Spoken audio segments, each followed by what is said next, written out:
The sweep of the broom stirred centuries of dust, the dry grit clinging to the cowboy's boots and the rough edges of his palms. He muttered as he worked, low and ragged, "Goddamn, this place feels alive, don't it?" The floorboards groaned under him, and as the bristles caught a glint near the corner of the main room, he stopped. Crouching, fingers scraping the worn wood, he pulled free a small bundle, edges frayed and paper brittle. A diary.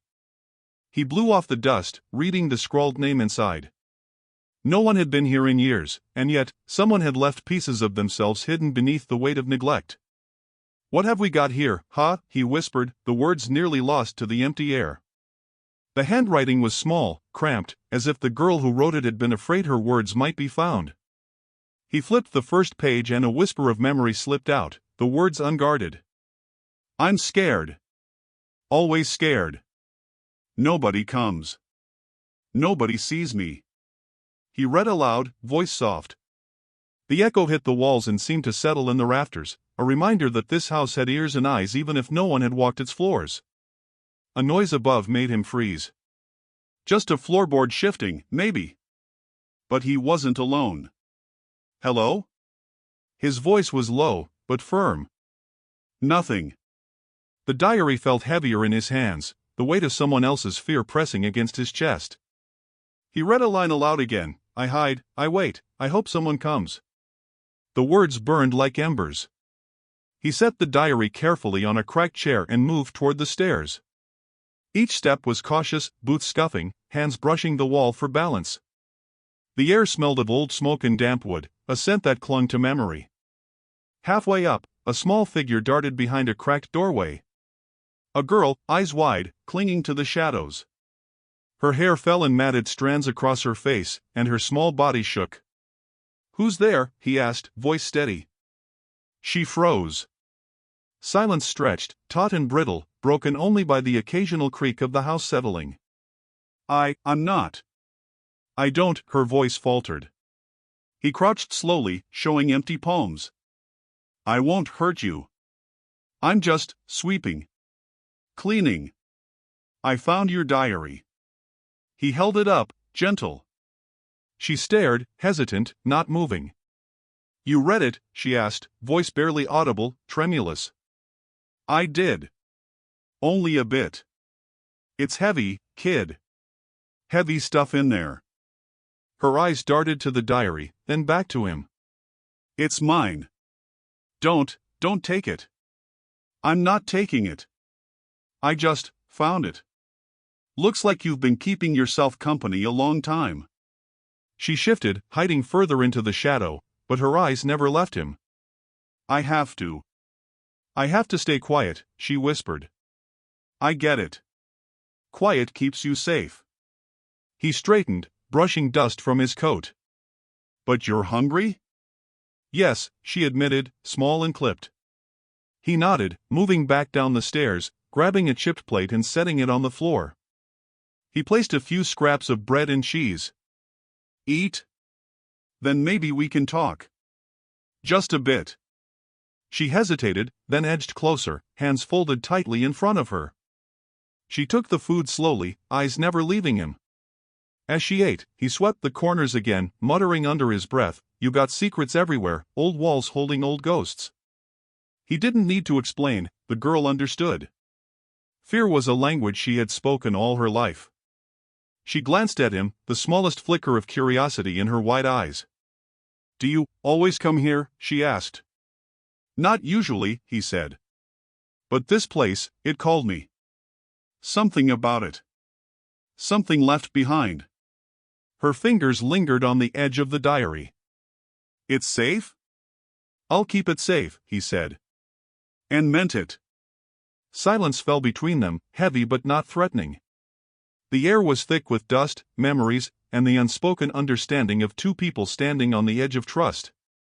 He returned to the broom, letting the bristles hum against the floor. The girl moved closer, small feet tentative on the wood. She sat near the chair where the diary rested, shadowed but present. "Why are you here?" she asked finally, voice trembling but steadier than before. "Because no one should be left hiding alone," he said, sweeping a corner. "Because someone needs to see you, kid. Even if it's just me." She nodded once, barely perceptible, but enough. She reached for the diary, tracing the lines of ink as though she could draw comfort from them. You read the scary parts? Some of them. The parts that hurt. You understand? I do. More than you know. He paused, listening to the house sigh around them. And I won't leave. Her eyes flicked to his, searching for lies. Finding none, she whispered, almost to herself, maybe you're the one who should stay. I might be, he said, sweeping closer to her side. The broom paused, dust settling around them, the diary resting like a fragile heartbeat between two worlds. Outside, the wind stirred the empty yard, rattling the loose boards. Inside, the house breathed, listening, and the cowboy and the girl shared the first quiet, fragile moment of a bond that neither time nor fear could easily undo. She didn't speak again, only watched him, tentative, wary, but present. And for the first time in years, the house felt less like a trap and more like a place that could hold them both. The diary was heavy, yes, but it wasn't hers alone anymore. And in that moment, with the broom paused and the fire of her fear still flickering, he understood, finding her hidden words was only the beginning of everything that had to come next. The girl waited in the shadow of the cracked doorway, small and still, as the cowboy moved through the room. His boots scuffed the floorboard softly, broom resting against the wall. He didn't turn immediately, didn't need to. She was too visible in her own hesitance. You there? He asked, low and steady. Her breath caught. I'm here, she whispered. The words were thin, tentative, but she didn't run. He crouched, hands resting on his knees, eyes level with hers. No tricks. Just talk. I want to know who's been writing all this. He nodded toward the diary. She shifted, hesitant, head ducked. I don't want anyone to know. I know, he said. I read enough. You're scared. That's okay. Makes sense. Her eyes lifted, wary. You read it all? Some, he admitted. Enough to see it hurts. You hurt. I hide, she said. Always hide. And nobody's ever come? His voice was soft, patient, but firm. She shook her head. No one. Not really. Just the wind, sometimes. He leaned back, exhaling through his nose. The wind's not company. You need someone real. Someone who sticks. I don't want anyone, she said, voice trembling. They always leave. I won't leave, he said, brisk and blunt. Not now. Not here. A silence fell, filled with the creaks of the old house, dust motes drifting in the streaks of sunlight. She edged closer, fingers brushing the diary. Do you mean that? I do, he said. You need a protector. And I'm it. If you'll let me. She hesitated, small shoulders tightening, then relaxed fractionally.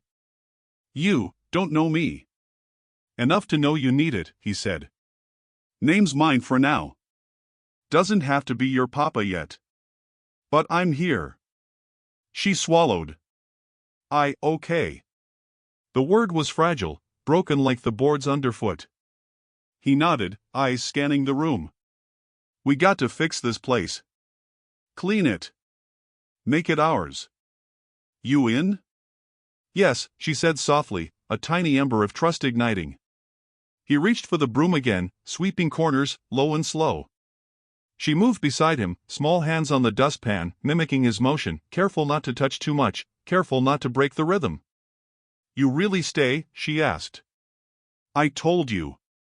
Not leaving, he said, sweeping again. She glanced at the diary, tracing the edges. It's my voice, but it's lonely. Not anymore, he said. You got someone now. They worked in silence for a while, the sounds of broom and dust falling punctuating the quiet. Each scrape of bristles against the boards felt like a small reclamation, a little victory in a house built of old sorrow. The girl moved closer to the light, letting it warm her face. I didn't think anyone would find me. I found you, he said. And I'm staying. Her lips trembled. Why? Because it's the right thing, he said, blunt, unwavering. Because no one else came when you needed it. Someone should. Her eyes flicked up at him, questioning, unsure, and yet something inside loosened, the tight coil of fear unraveling just enough. I don't know your name, she whispered. Call me whatever you want, he said. Just don't leave me out of your world. She bit her lip. Maybe I can. Good, he said. Start small. Stay near. Don't vanish. A shadow moved past the cracked window outside, brief and almost imperceptible. She tensed, whispering, Did you see that? See what? He asked, voice calm but alert. Nothing, she said, hugging herself. Just nothing. He didn't press. He knew the house had its ghosts, and so did she. They both did. We'll deal with them later, he said. First, we survive today. Sweep, eat, breathe. Tomorrow comes after. She nodded, eyes lingering on his face. You really mean it? I mean it, he said.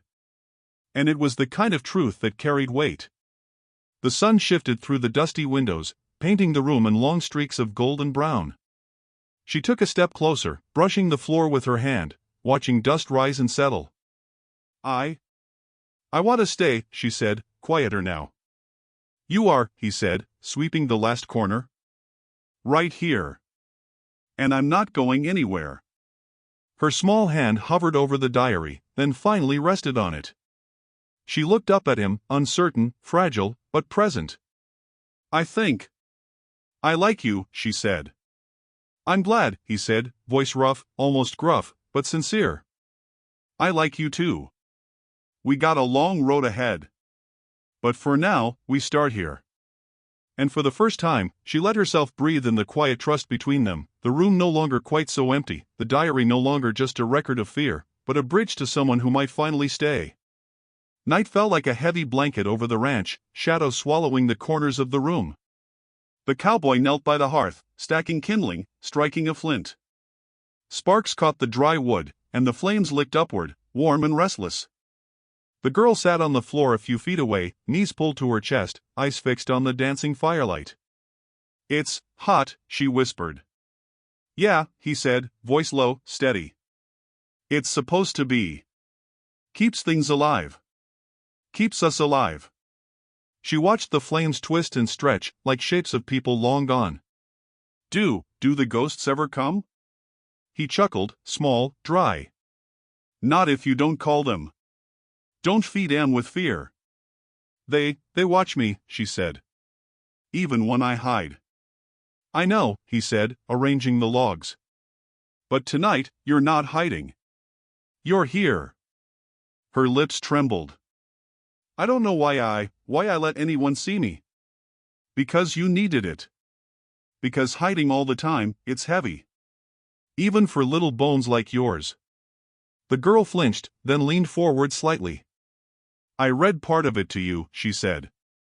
The diary, about being scared. You did, he said. And it mattered. It means you're not alone. I don't have anyone, she said, voice cracking. Not really. They all left. I'm not leaving, he said firmly. He held his hands out, steady, patient. I said that. I meant it. Right now, that's all that counts. Right now, I'm here. Right now, you're safe. Her eyes searched his face, hesitant. Even if something happens? Even then, he said. I don't run. Not from you. Not from this place. Not from what's ours. She nodded once, slowly. The flames cast her face in shifting shadows, fear and hope mingling. She picked up a small stick and poked the fire. Sparks leapt, startling her. It moves too much, she said. Like life, he said. Messy, dangerous, and sometimes frightening. But it's real. She swallowed hard. Do you ever get scared? Sure, he admitted, settling back on his heels. But fear, it doesn't get to decide what we do. You've got to let it whisper, not shout. The girl stared into the fire, words from her diary slipping from memory. I hide, I wait, I hope someone comes. You're not hiding now, he said. You waited, and I came. And I'm not going anywhere. She hesitated, voice small. Do you mean that? I mean every word, he said. It's the truth. You've been alone long enough. Not anymore. She shifted closer, knees brushing his boots. I don't know how to trust someone. You'll learn, he said. Slow. Step by step. One moment at a time. Trust isn't given. It's taken. Carefully. I'm scared, she admitted, voice trembling. That's fine, he said, looking at her straight on. Scared is okay. Shows you care. Shows you're alive. The fire popped, sending a small spark onto the floor. The girl jumped, catching herself on the hearth. See, she said, clutching her knees. It's alive. It is, he said. And so are we. Both of us. A quiet stretched between them, filled with the crackle of flames, the low hum of the night outside, and the shared rhythm of survival. The girl's small hand hovered near the diary. It hurts sometimes, she said. Writing it down. Reading it back. Sure it does, he said. But pain's part of memory. Part of knowing you're still here. And part of knowing someone will see it. That someone will hold it with you. Her hand finally rested on the diary. I don't want it to be just words. I want someone to care. I care, he said. I told you. I mean it. The firelight stretched long across the floor, wrapping around them like a fragile promise. She let herself lean slightly toward him, small, tentative. Maybe I can stop being alone, she whispered. You won't be, he said, voice steady. Not tonight, not ever if I can help it. And I will. Outside, the wind rattled the broken shutters, whispering across the empty fields. Inside, the house seemed to breathe with them, shadows twisting in the corners but softened by fire and human presence. She traced the edges of the diary, breathing a little easier. I'm glad you found me, she said quietly. Me too, he said. Me too. And for the first time, the ranch felt less like a trap, less like the echo of what had been lost, and more like a place that could hold something new, fragile, and real. The fire burned steady. Two people, uncertain but tethered, shared the night, the diary, and the first threads of trust. The cowboy rode into town just as the sun was falling behind low hills, dust trailing from his boots. The main street was quiet, boarded-up windows and sagging signs showing how long the town had waited for someone, or maybe no one. He tethered his horse outside the sheriff's office, the boards creaking under his weight as he pushed the door open. The place smelled of old leather and stale tobacco. Behind the desk sat a man with a badge pin crooked, eyes sunken. He looked up, slow and lazy. You the sheriff? The cowboy asked, voice low, deliberate. Used to be, the man said, tipping his hat. Depends who's asking. Someone worried about a little girl, he said. Hiding here. Alone. The sheriff leaned back, hands behind his head. Little girl? Nobody cares about nobody, cowboy. You'd best leave it. She's not nobody, the cowboy said, stepping closer. She's human. Alive. She's scared. You hear me? Scared? That's a choice, son, the sheriff said, voice flat. People scare. That's life. I don't care about your rules, he said, leaning against the desk. I care about her. You got her in your records? You got anything on who abandoned her? Or maybe who's supposed to watch over her? The sheriff laughed, a short, dry sound. Watch over her? You think anybody in this town gives a damn? You're the first person in years to ask. She's not just words on paper, the cowboy said, ice hard. She's alive. And she deserves protection. You understand me?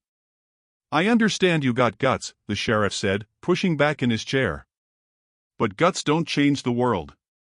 That girl's done with people long before you rolled in. The cowboy's hand brushed the diary strapped at his belt. Maybe. But I'm not done with her. Not now. Not ever if I can help it. The sheriff leaned forward suddenly, expression sharp.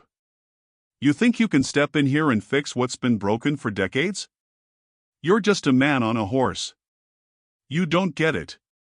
You never will. I get more than you think, the cowboy said. I know what it's like to find someone left behind. I know what it's like to be the one left behind. She doesn't need your rules. She needs someone to care. And I care. The sheriff's eyes narrowed, studying him, and the room grew quieter, the creak of the chair and the dust in the sunlight the only movement.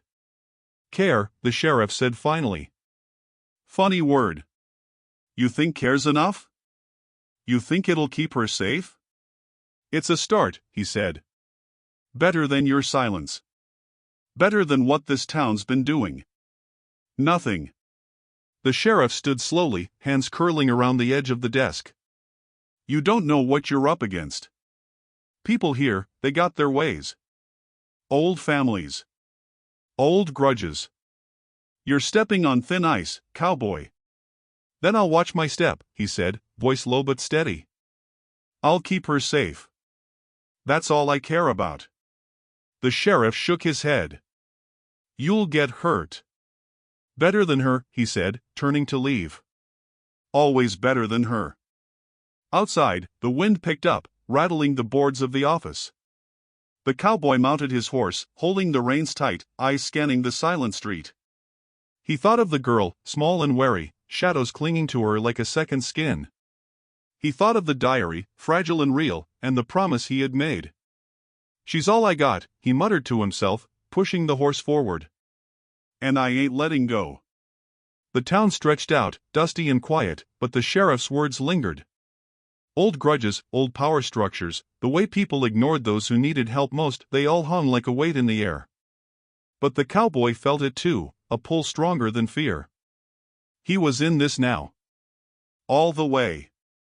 When he returned to the ranch, the girl was waiting in the doorway, small figure tense. Did he? She asked, voice trembling. Didn't give much, he said, dismounting, boots hitting the floor with a soft thud. But that's okay. We don't need approval from him. We got us. That's enough. Really? Really, he said, grabbing the broom again and dusting off his coat.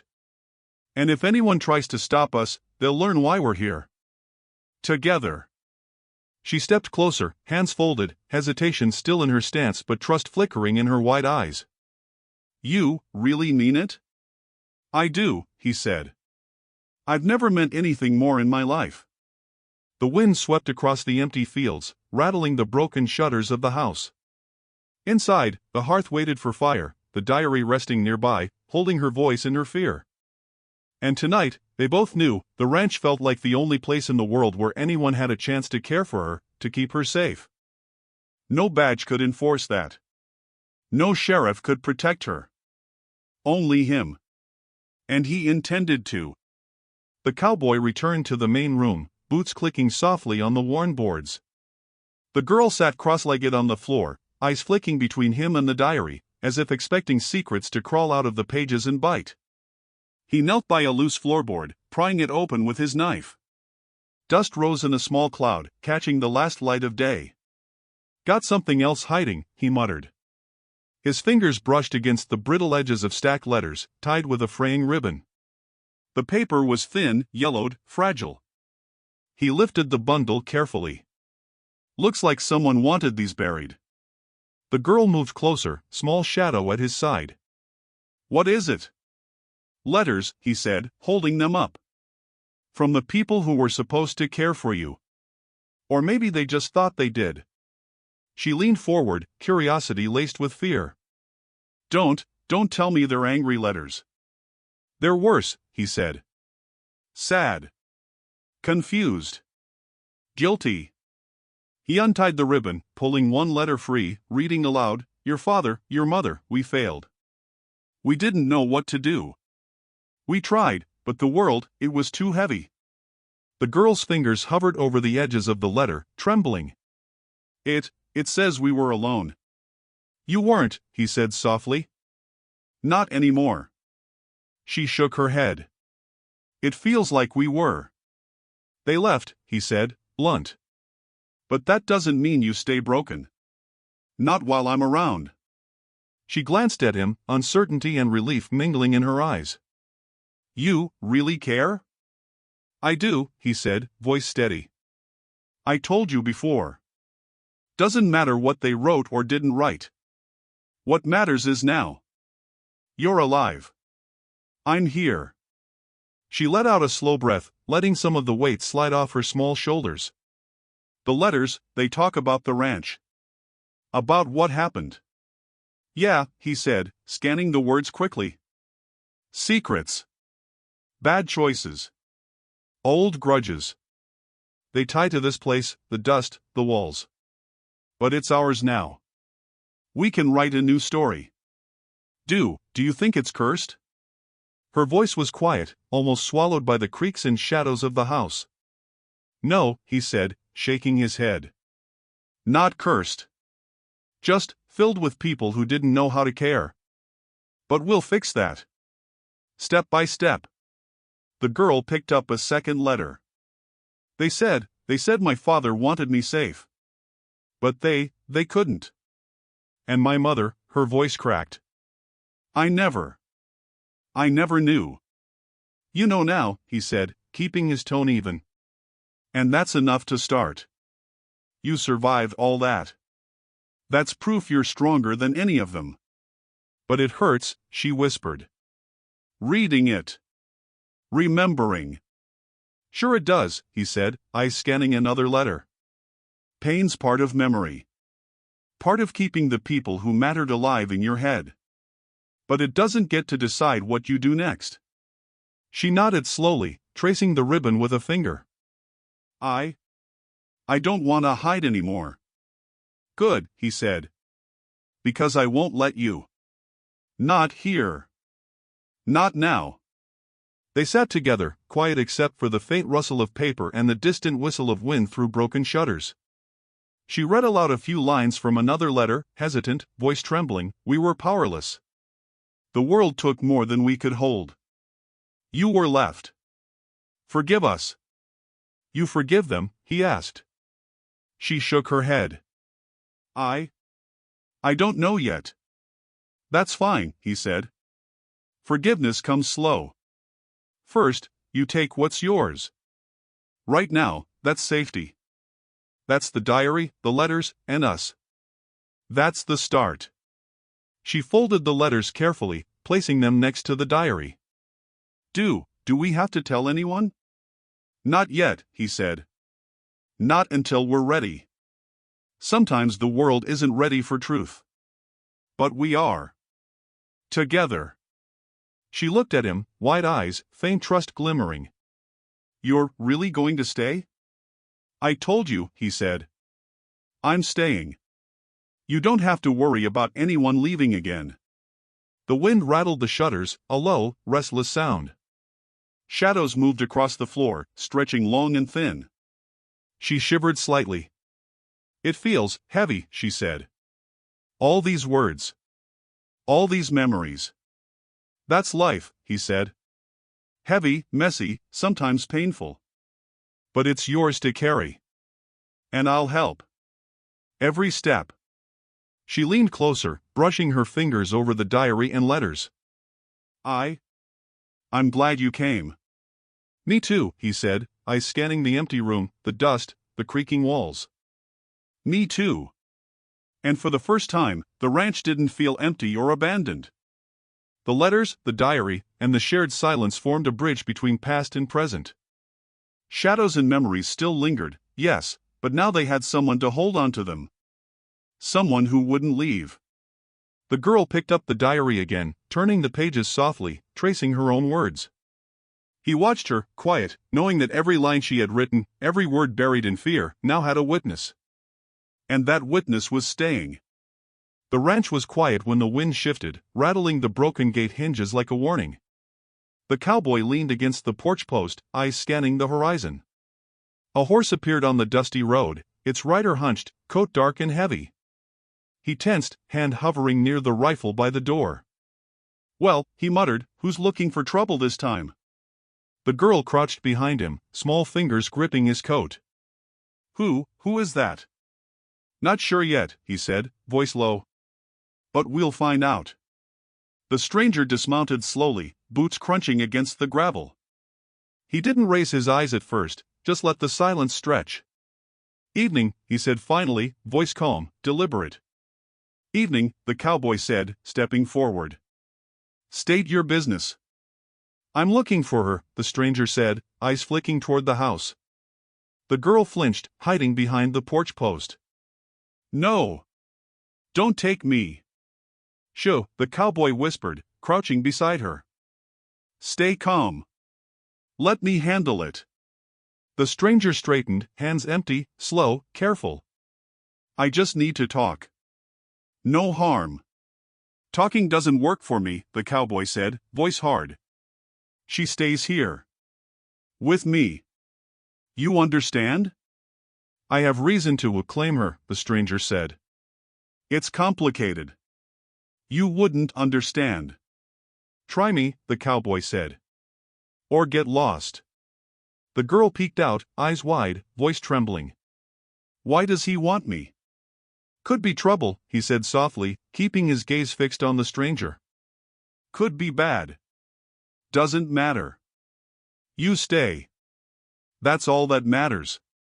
The stranger took a step closer, boots scraping the ground. "I only mean to.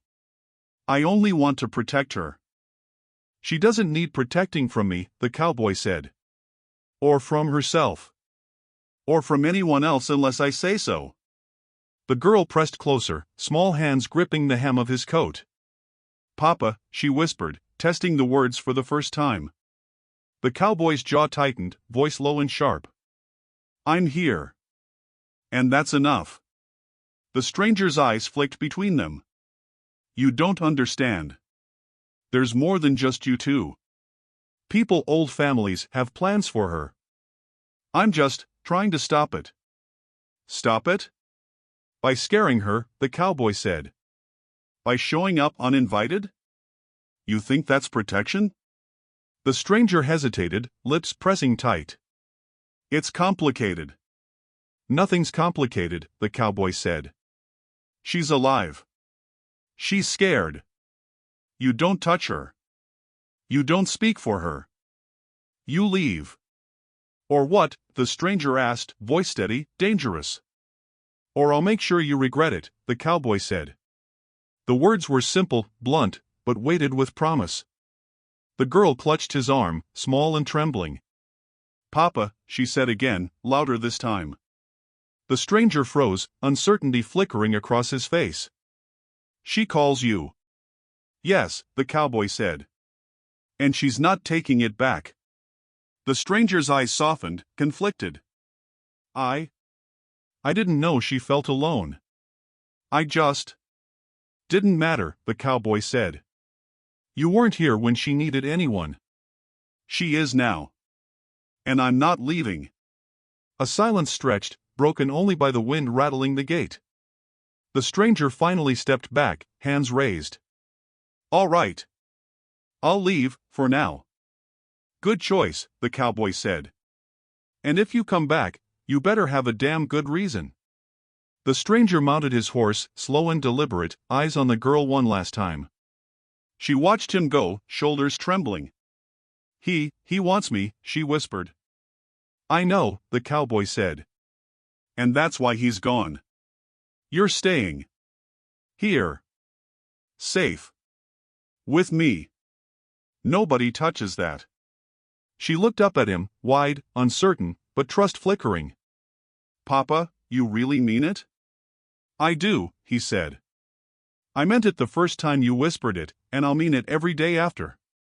The wind swirled through the empty yard, rattling broken boards and stirring the dust. Shadows stretched long, brushing the corners of the house, but inside the porch, the girl felt a tether to something solid, something real. The cowboy took her hand gently, holding it for a moment. "Let's go inside. Fire's dying, and it's cold out. You need warmth." She nodded, letting herself be led, small and hesitant, but trusting. They stepped through the doorway together, the diary waiting on the table, a silent witness to the night's tension. Outside, the stranger's horse disappeared down the road, fading into the twilight. Inside, the house breathed with them, the quiet settling like a promise. No one would take her from this room while he was here. The girl pressed close, small face brushing against his side. "I'm glad you found me," she whispered. "Me too," he said, voice low. "Me too." And for the first time, the ranch felt truly theirs. The gates could rattle, shadows could move, strangers could come and go, but the house, the diary, and the fragile bond between them were safe. At least for tonight the house settled around them, groaning and creaking as the night deepened. Shadows stretched along the walls, long fingers that seemed to twitch in the corners of her vision. The girl clutched the diary to her chest, knees drawn close, as if holding herself together might keep the dark shapes from touching her. The cowboy knelt beside her, hands resting lightly on his knees, eyes scanning the room for signs of danger. "You hear that?" he asked, voice low, deliberate. I think so," she whispered, trembling. "Whispers, in the walls." "Walls don't whisper," he said, calm but firm. "It's the wind, the house settling. Nothing more." They sound like people," she said, voice shaking. "People from before. People I can't see." "People you can't see aren't real," he said, glancing at the shadows. "But the fear they bring, that's real. And we deal with that." "I'm scared," she admitted, small and fragile. "I always am. Even here." "Then we stay together," he said. "That's how. You don't face it alone. Not now. Not ever." She leaned closer, small body pressed against his side. Do you ever get scared?" "Sure," he said. "But I don't let it decide what I do. I let it whisper, not shout." The shadows seemed to shift in response, stretching toward the firelight, twisting like the memories the girl had buried deep in the diary. They want me," she said. "Always watching. Always waiting." "Who wants you?" he asked, voice steady. "Everyone," she said, voice barely audible. "The ones who left. The ones who should have stayed. The ones who hurt me." The cowboy reached out, hand resting on hers over the diary. "Not anymore," he said. "I'm here now. That's all that matters. You're safe, and we'll deal with the rest when it comes." She shivered, letting him hold her hand. "It's like they're inside my head too. The memories. The fear." "They're not," he said firmly. "It's your mind, remembering. That's all. You're alive. You survived. That's proof enough." The girl traced the edges of the diary, voice small. Sometimes I hear them whispering my name. And I feel like I have to hide again." "You don't," he said. "Not while I'm here. Not tonight, not tomorrow. You stay, and you survive. That's what matters." They used to tell me lies," she said, voice breaking. "About what I could do, what I couldn't. About being weak. About being nothing." "You're not nothing," he said, leaning closer. "You're the strongest person I've met. Stronger than any of those lies. And you're not alone." She took a slow breath, letting the tension leave her shoulders.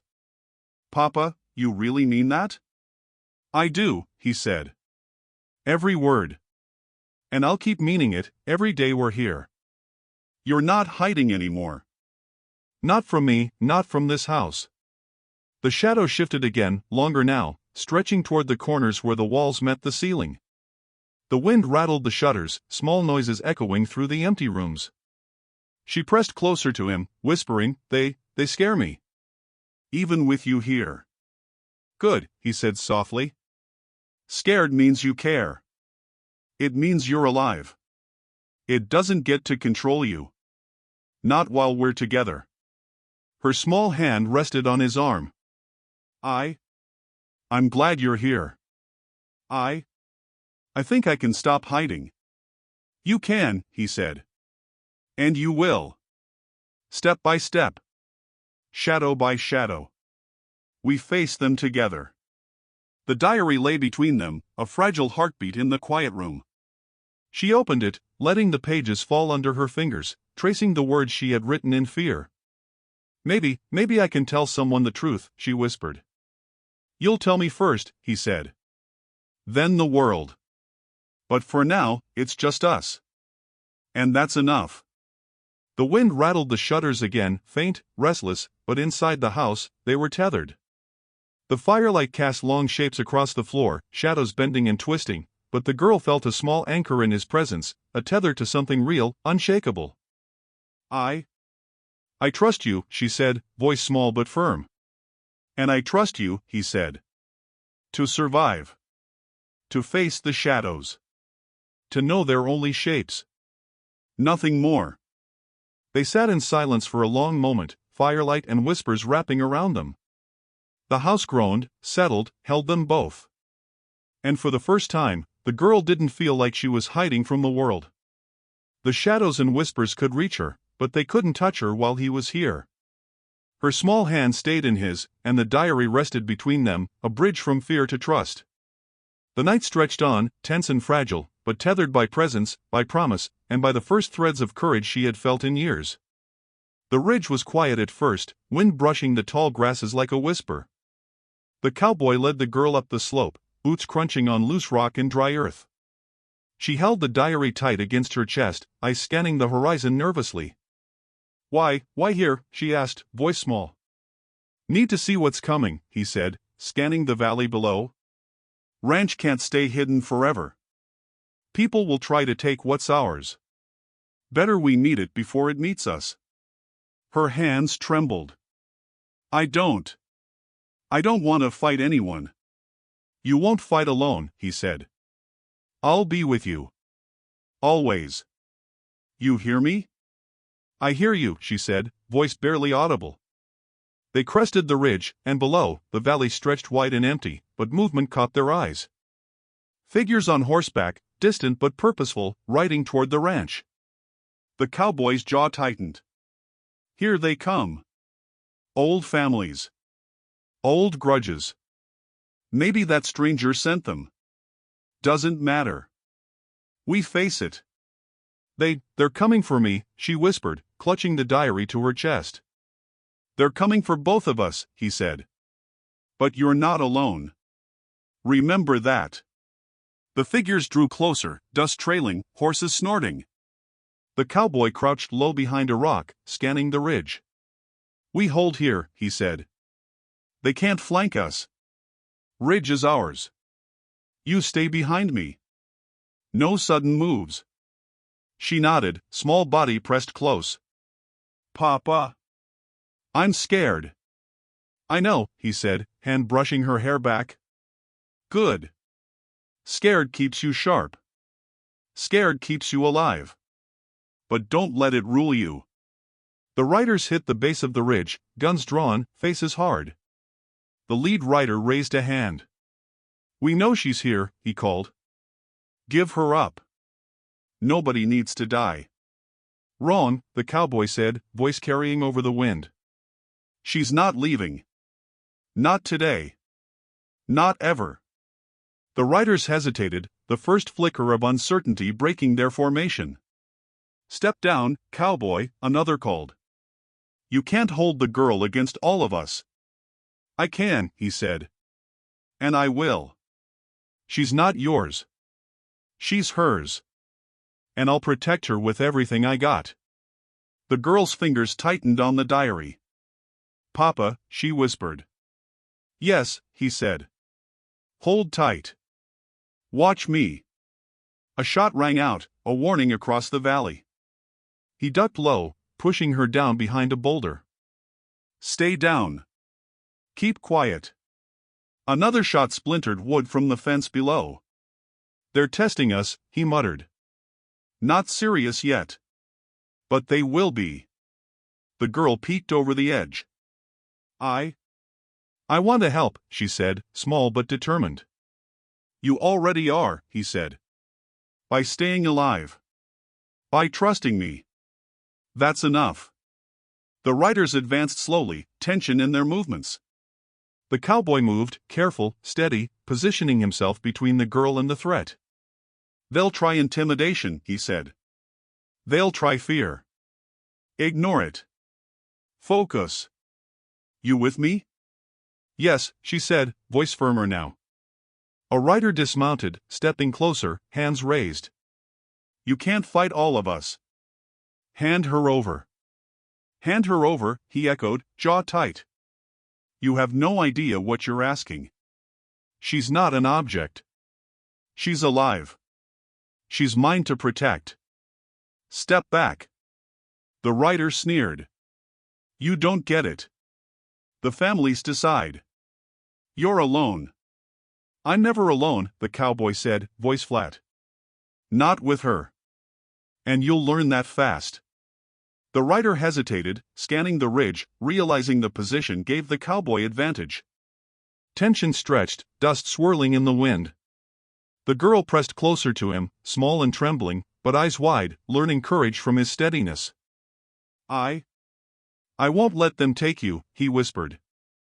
You won't, she asked, holding his hand tightly. Not today, he said. Not ever if I can help it.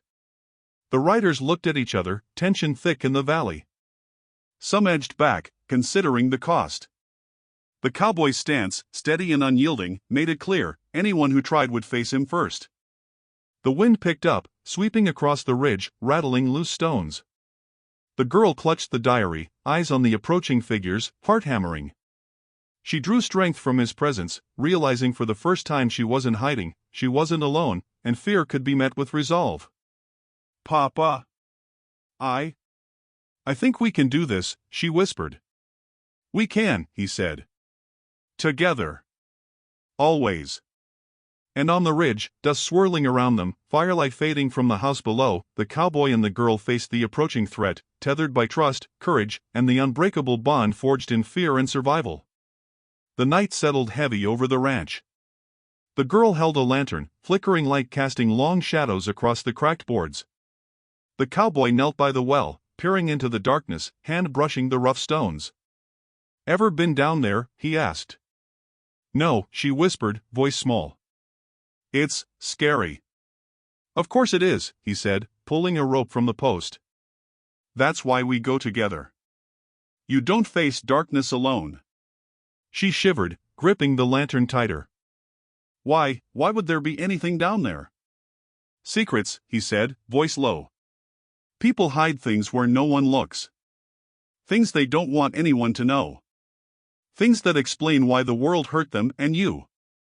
Her eyes widened. Like letters? Like letters, he said. Like worse. He tied the rope around a bucket and lowered it slowly, the lantern swinging, casting eerie shadows on the walls. The metal clinked against stone. See anything yet? She leaned closer. I think I see something. He squinted, following her gaze. The bucket struck a loose object, a wooden box, soaked and swollen with age. He pulled it up carefully, brushing mud and grime from the lid. Here we go. Looks like someone wanted it hidden. What is it? She asked, voice trembling. Let's find out, he said, prying the lid open. Inside were papers, old photographs, and a small bundle tied with fraying string. The photos were of a young woman, stern and worn, standing in front of the ranch decades ago. Her eyes seemed to pierce through time. She looks sad, the girl whispered. Probably had reasons, he said, carefully separating the papers. Read this one. She picked up a letter, hands shaking. To whoever finds this, the ranch holds what we could not bear to lose. Secrets can protect or destroy. Choose wisely. Exactly, he said. Secrets buried here. People trying to hide the truth. But now it's ours. We decide what to do with it. They were scared, she said. Like me. Everyone's scared, he said. But some hide it better than others. Some hide it in wells. The girl traced a photograph with her finger. Do you think they were trying to protect me? Maybe, he said. Maybe they just didn't know how. But it doesn't matter anymore. You're here. You're alive. That's the proof. She swallowed hard. I feel strange. Like the house is watching, but not in a bad way. House remembers, he said. Walls keep memory. Floors, stones, even the well. But you're stronger than its ghosts. You decide what it remembers now. She looked at him, wide eyes. Papa, really? I mean it, he said. Every word. You're not hiding anymore. Not from me. Not from the house. Not from yourself. The wind rattled the shutters, faint, restless, like whispered warning. She flinched, holding the diary against her chest. Do you think it's haunted? Haunted? Maybe, he said, lifting a photograph to the lantern light. But ghosts only matter if you let them. You let me care. You let yourself live. That's stronger than any haunting. She nodded slowly, tracing the edges of the letter. I think I understand. Good, he said. And one more thing. He tied the box securely. We bury it again. Somewhere safe, but not to hide from us. To remind us. Every secret has weight. We decide how heavy it is. Do you trust me? She asked, small, uncertain. Always, he said, voice soft. You survived everything. You decide what to do next. I'll follow. They lowered the box back into the well together, the rope creaking under its weight. She shivered, eyes wide. It's gone? For now, he said. But it's not lost. We hold it. Together. The girl's small hand brushed against his arm. Papa. I think I can face the dark. You can, he said. Step by step. Shadow by shadow. And I'll be with you. Always. The lantern flickered as the wind whispered through broken windows, throwing strange shapes across the walls. She hugged the diary to her chest, small and fragile, but tethered now. The cowboy watched her, silent, steady. This house, she whispered, it feels alive. But not scary. Because it knows you belong, he said. Because it knows we're here. And we decide what comes next. Outside, the wind tugged at the trees, and the night held its breath. Inside, the girl and the cowboy leaned close, bound by trust, the well beneath holding its secret, and the diary clutched tight. For the first time, the darkness felt like something they could face. Together.